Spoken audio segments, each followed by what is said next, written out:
महाराष्ट्र में 29 महानगर पालिका के चुनाव को लेकर सियासत लगातार जारी है। हमारे साथ है कांग्रेस के नेता और पूर्व मंत्री नसीम खान। नसीम खान जी, जिस तरह से बीएमसी चुनाव या मुंबई में चल रहा है, क्रेडिट वार की लड़ाई शुरू होगी। खासतौर पर मेट्रो के प्रोजेक्ट को लेकर अश्विनी वैष्णव इनका एक बयान आया है।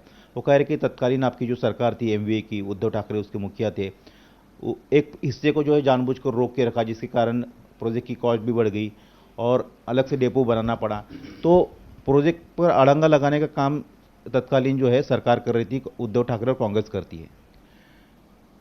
भारतीय जनता पार्टी के लोगों को झूठ बोलने के अलावा और लोगों को मिसगाइड करने के अलावा, गुमराह करने के अलावा भारतीय जनता पार्टी को कुछ नहीं आता है। दूसरे के किए गए कामों पे श्रेय लेने का काम हमेशा बीजेपी करती आई है।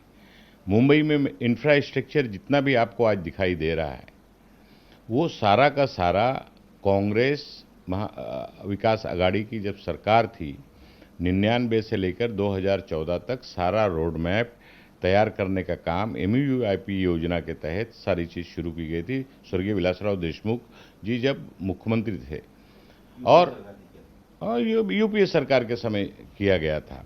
मेट्रो 1 हो, मेट्रो 2 हो। मेट्रो 1 हम लोगों ने शुरू किया, उसका उद्घाटन 2014 में हुआ। 2014 में मेट्रो 2 का भूमि पूजन किया गया। नावा शिवा जो आज अटल सेतु के नाम से बताया जा रहा है, वो प्रपोजल उसी समय का रोड मैप में था। ईस्टर्न फ्रीवे हम लोगों ने बनाया, eastern express highway, western express highway widening हम लोगों ने किया है। तो कुल मिलाकर हमने सभी जगह पे मुंबई का चेहरा मोहरा बदले। मीठी रिवर का वाइडनिंग हम लोगों ने किया है, मीठी रिवर में को डेवलपमेंट करने का काम हम लोगों ने किया है। तो बहुत सारे जितने भी बड़े बड़े project, top class ceiling bridge का प्रपोजल हमारा था, सीलिंग ब्रिज हम लोगों ने बनाया है। तो मुंबई का चेहरा मोहरा बदलने का काम कांग्रेस राष्ट्रवादी की सरकार जब 1999 से 2014 तक थी, उस पीरियड में सारा प्रस्ताव और सारा प्रपोजल हम लोगों ने किया है। चाहे फिर वो बाबा साहेब अम्बेडकर का स्मारक बनाने का इंदू मिल देने की बात रही हो, चाहे छत्रपति शिवाजी महाराज का स्मारक बनाने की अरबी समंदर की बात हो, ये सब प्रस्ताव, सब प्रपोजल और सारा प्रकल्प कांग्रेस के रिजिम में हुआ है। प्रोजेक्ट है कोस्टल रोड, जिससे यात्रा काफ़ी आसान हुई है। वेस्टर्न सबब से आदमी जो है, कोई भी व्यक्ति टाउन में जल्दी पहुंच जाता है, लेकिन उस पर सियासत हो रही है। भले ही आप ये कह रहे हैं कि कांग्रेस ने नींव रखी तमाम प्रोजेक्ट की, लेकिन उद्धव ठाकरे कह रहे हैं कि उनके कार्यकाल में कोस्टल रोड पूरा हुआ, उन्होंने ये सब आइडिया लाया था, उन्होंने काम शुरू किया। बीजेपी कह रही कि काम लाना और अड़ंगा लगाना सिर्फ इनका काम है, हमने तो काम रिकॉर्ड समय में पूरा किया और हमारा जो काम करने का तरीका है वो एकदम फास्ट है, इसलिए मुंबई को आज आसानी से जो है उनका सफ़र हो रहा है। तो इसका भी क्रेडिट लिया जा रहा है कोस्टल रोड का। देखिए, सारा श्रेय भारतीय जनता पार्टी, मैंने कहा ना, भारतीय जनता पार्टी श्रेय लेने में माहिर है।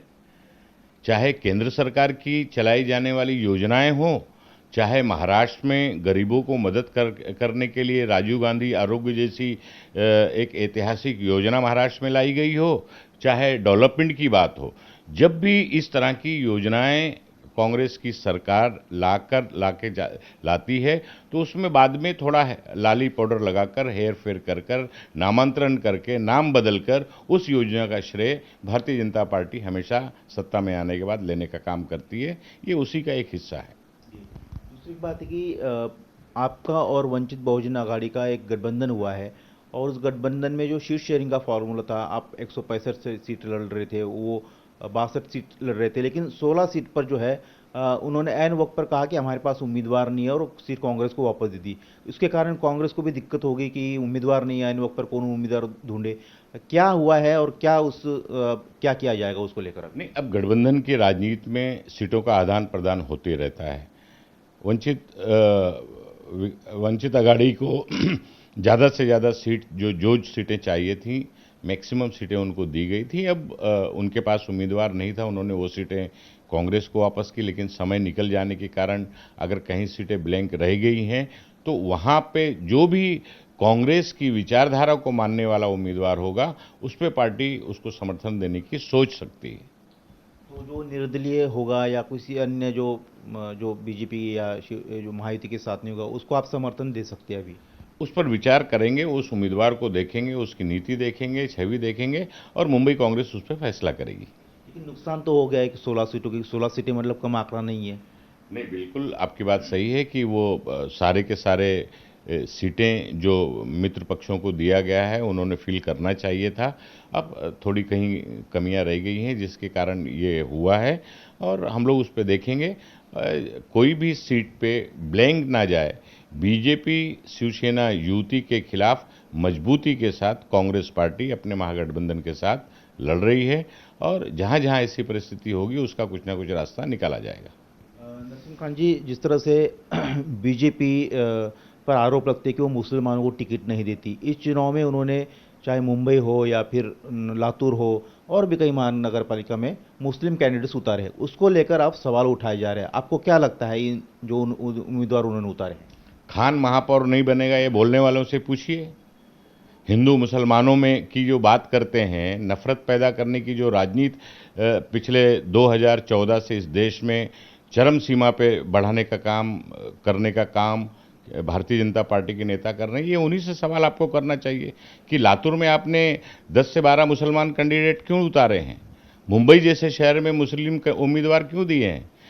भारतीय जनता पार्टी को वोट लेने के लिए जो जो जब जब करने की आवश्यकता पड़ती है वो करती है। वो सुविधा अनुसार राजनीति करती है, एक अवसरवादी राजनीति करती है। जहाँ पे जो अवसर होता है उस तरह से करते हैं। इनकी कथनी और करनी में बहुत अंतर है। इनकी ना कोई विचारधारा है, ना कोई सोच है, ना कोई ईमानदारी है, ना देश के प्रति कोई जवाबदेही और जिम्मेदारी है। ये इसी तरह से अवसरवादिता की राजनीति करते हैं, सांप्रदायिकता फैलाने का काम करते हैं।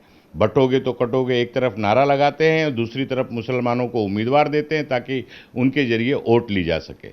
तो भारतीय जनता पार्टी का चेहरा बेनकाब हो चुका है और मुंबई, महाराष्ट्र सहित देश की जनता इनको समझ रही है और समय पर इनको लोग सबक सिखाएंगे। दूसरा एक सवाल है कि बयान भी आ रहे हैं और बयानों को लेकर राजनीति भी हो रही है। संजय राउत उन्होंने कहा कि महाराष्ट्र में जो है कुछ लोग जय श्री राम का नारा दे रहे हैं, लेकिन महाराष्ट्र में नारा जो चलेगा वो जय महाराष्ट्र जय शिवराय का नारा चलेगा। देखिए, कांग्रेस पार्टी की अपनी एक विचारधारा है। भारतीय जनता पार्टी क्या नारा लगाती है, यूबीटी क्या नारा लगाती है। हालांकि छत्रपति शिवाजी महाराज हम सबके महापुरुष हैं और उनके नाम का नारा लगाना अच्छी बात है।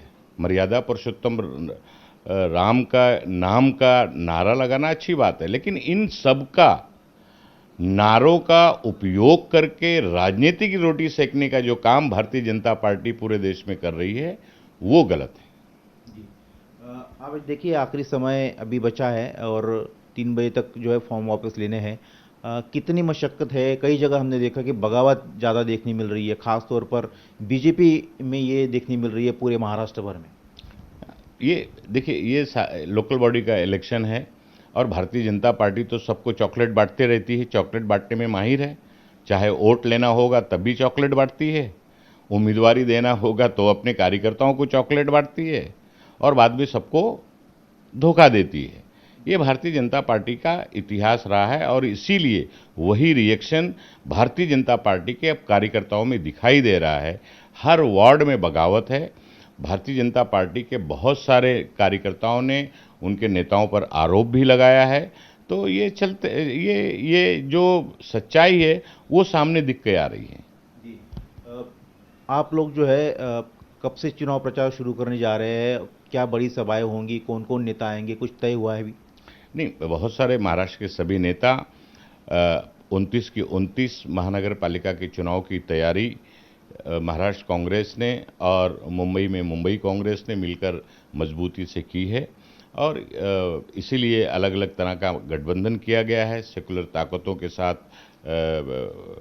अलायंस किया गया है और ये चुनाव मजबूती के साथ लड़ेंगे। महाराष्ट्र के सारे नेता एकजुट होकर अपनी अपनी जिम्मेदारी के साथ काम करेंगे और ये चुनाव मजबूती से हम लोग लड़ेंगे और हर तरह की तैयारी कांग्रेस पार्टी ने अपने स्तर पर की हुई है। शुक्रिया बात करने के लिए। तो ये थे नसीम खान, कांग्रेस के नेता, पूर्व मंत्री। इनका कहना है कि कांग्रेस जो है एकजुटता के साथ और मजबूती से चुनाव लड़ेगी, विकास के मुद्दे पर चुनाव लड़ेगी। कैमरामैन सागर खाड़े के साथ सचिन चौधरी, इंडिया टीवी, मुंबई।